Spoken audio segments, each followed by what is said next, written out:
Okay, right now I'm designing some of my drop-down graphics that I'm building right now. I just built this 3D Nintendo 3DS graphic the other day. I'll see if I can get a little bit closer to show what it looks like. That's the new 3D graphic that I just built.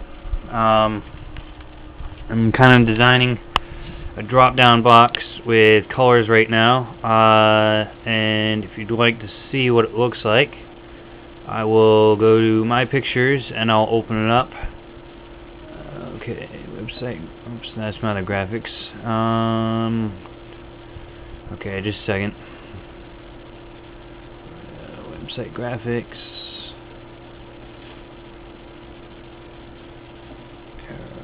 There we go. Alright, this is what it looks like right here for the drop down menu box. Right now I'm designing another one that's a 3D animated one with colors. I have 2 or 3 of them already. This is the first green one with 3D drop down box for that.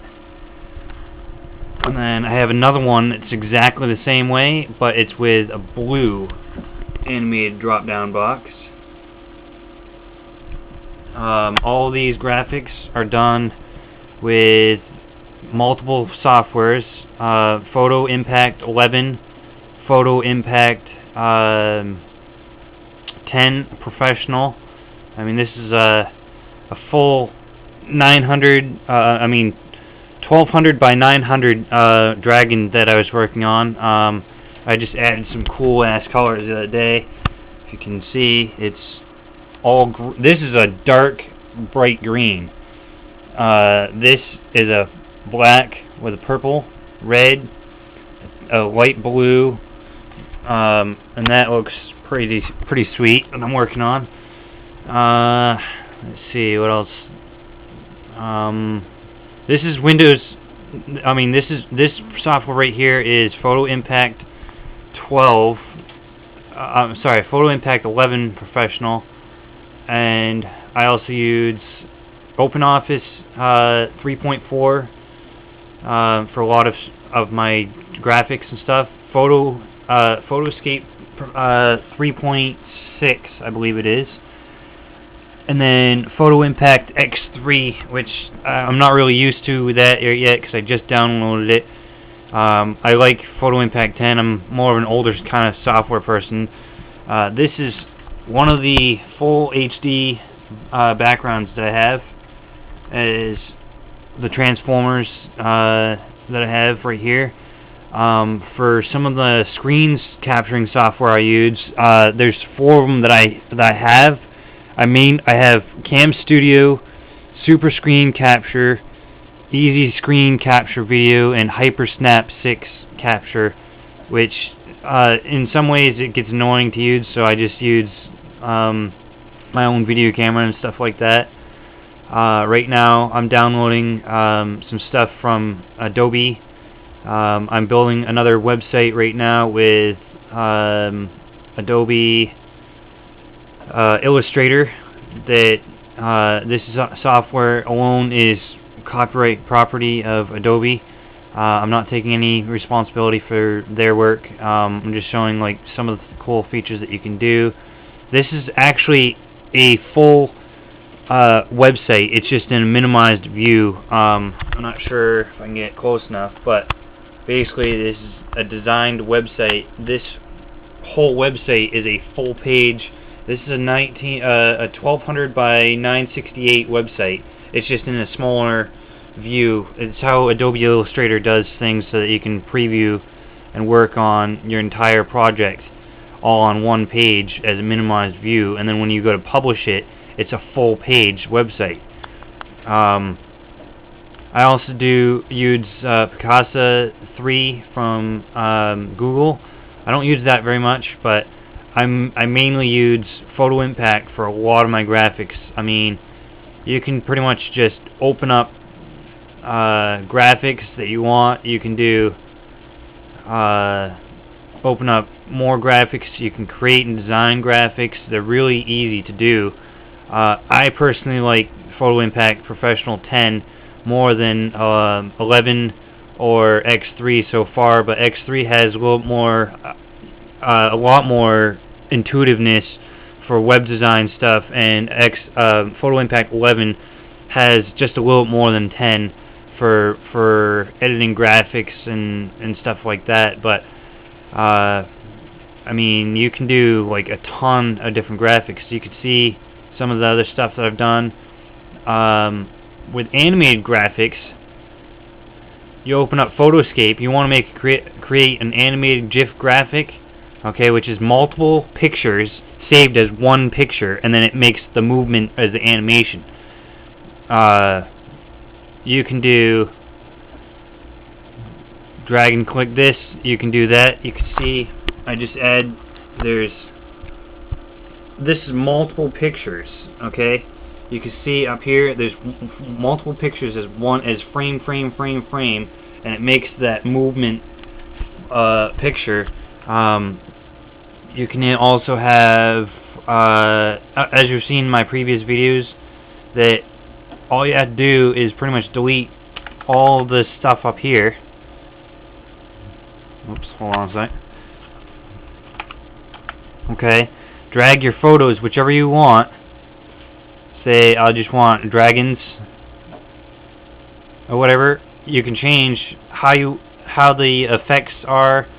That's no effect. You can have sliding up, sliding down, slide to the left, slide to the right. And the cool thing is, once you save these GIF graphics, right, and you open another one and you create one file, you can add other GIF files to another GIF file. So say you want one file that's going up and down, you save that as one GIF, and then you open it up as a new photo, and you add it to another file and create a new GIF. You can have files that will go up, down in the same photo. That's the cool thing about this software that you can do. And this is just animated GIF. There's so much more you can do with Photoscape 3.5. You can do screen capture, you can do color picker, splitter, paint, animated GIF, combine, page, batch editor, viewer, paper print, rename, raw converter, color picker, I mean, you name it. I'll just do a quick screen capture. Say I want this whole screen as my desktop, right? I'll do quick screen capture. It just captured the whole thing. Now that's my whole desktop as a miniaturized view. That's the whole desktop, and it's, as you can see, it's miniaturized as a 63% view. So that's a full desktop picture that I just captured in like 2 seconds. I don't need that, but this is just to show some of my software. This is my secondary overclock computer that I use all the time, and it has more hard drive space. This is currently running 3 hard drives. And 3 backup partitions for each hard drive. So technically, it shows 6.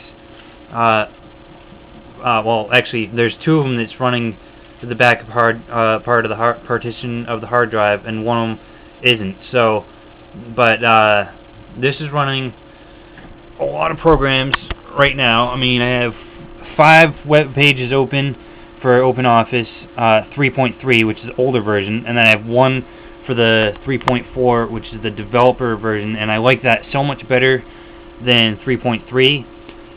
Photo Impact, I have about 4 programs on that. I'm downloading Adobe software as trial stuff, just to check it out, see if I actually like it. And it's a lot easier. Some of it, Illustrator is definitely a lot easier to work with for building websites than what I'm used to, where I usually just do web pages with OpenOffice, and I do all the alignments of the iframes, the Java frames, and then I pretty much design it from scratch. So I don't work with templates and stuff like that, whereas working with Adobe Illustrator is kind of new to me, so I'm getting used to that. And still, I'm still working with OpenOffice HTML, XML, and website pages for OpenOffice, which is so much easier for me.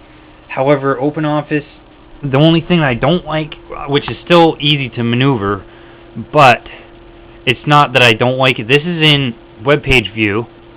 Okay, what's in print view compared to Microsoft Office. Okay, these are Java frames. This is your default settings right here for your page settings, which I hate that. And I wish that you could actually go to page or edit page settings and then just change that so you can move your default page settings over as your JavaScript page settings. But you can actually do that by moving over on the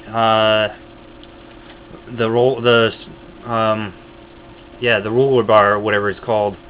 But it just takes a little more time compared to Microsoft Office. But overall, OpenOffice is so much better than Microsoft Office by far. I mean, you can save a file, right? You can save it as, and then if you want, you can export it as a PDF file and as a PDF document. And PDF, I use a lot more Adobe PDF documents than anything else right now for scanning stuff. This is my secondary overclock computer. I don't have the LED lights on in the side panels right yet. I mean, they're all hooked up. I just don't have them hooked. I don't have them on. But you can hear. Let me see if I can get this close enough.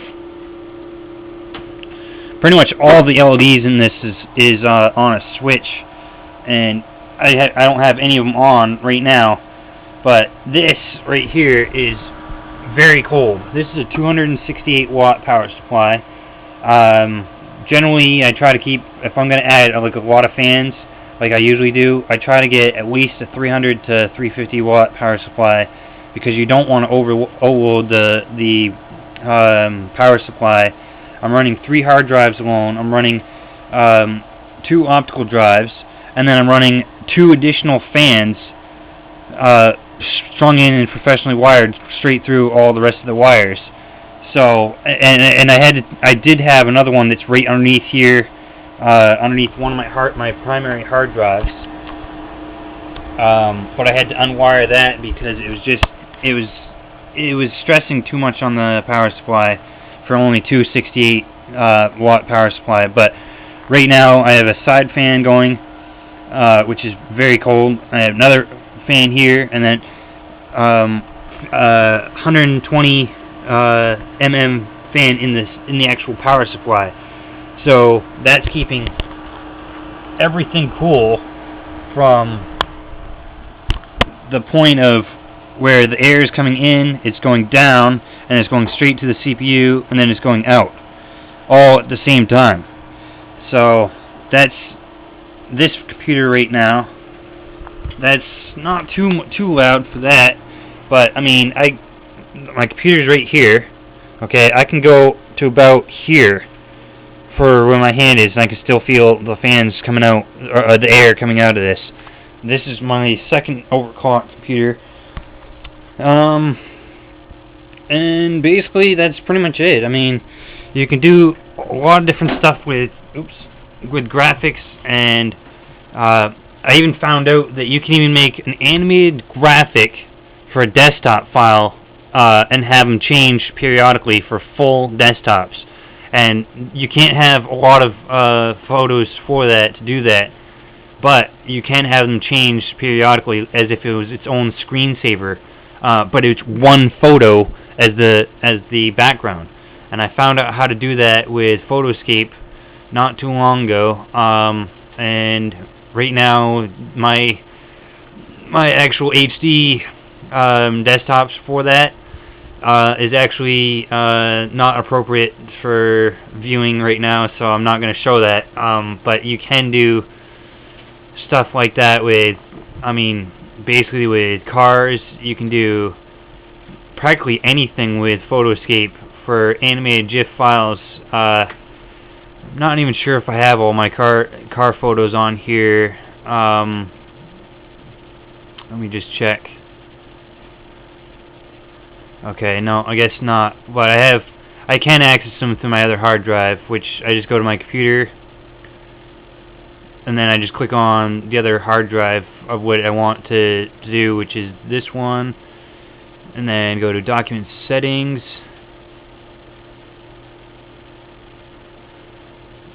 Click on that hard drive, and then desktops,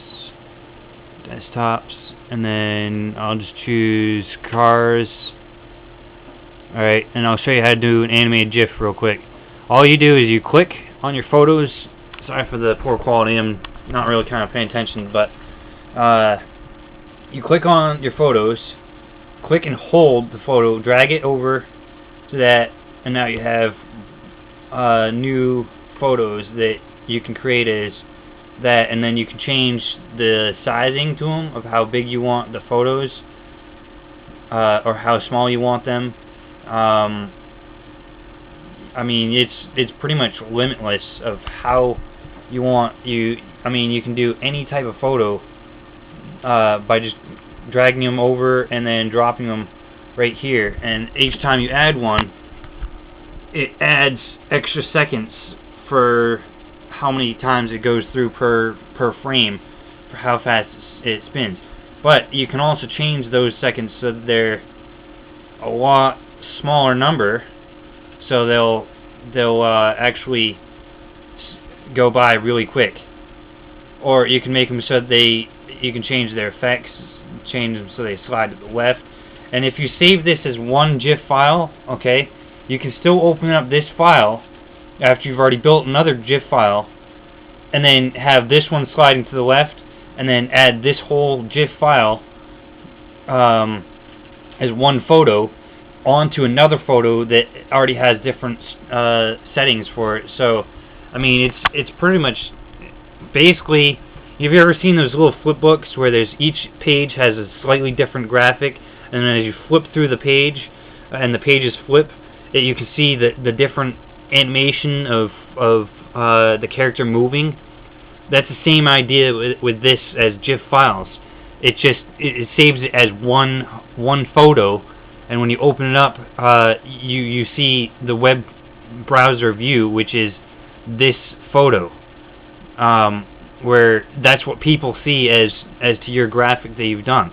I mean, you don't have to have cars. I mean, this is just some of the things, just to show as some of the things I can't really show too much.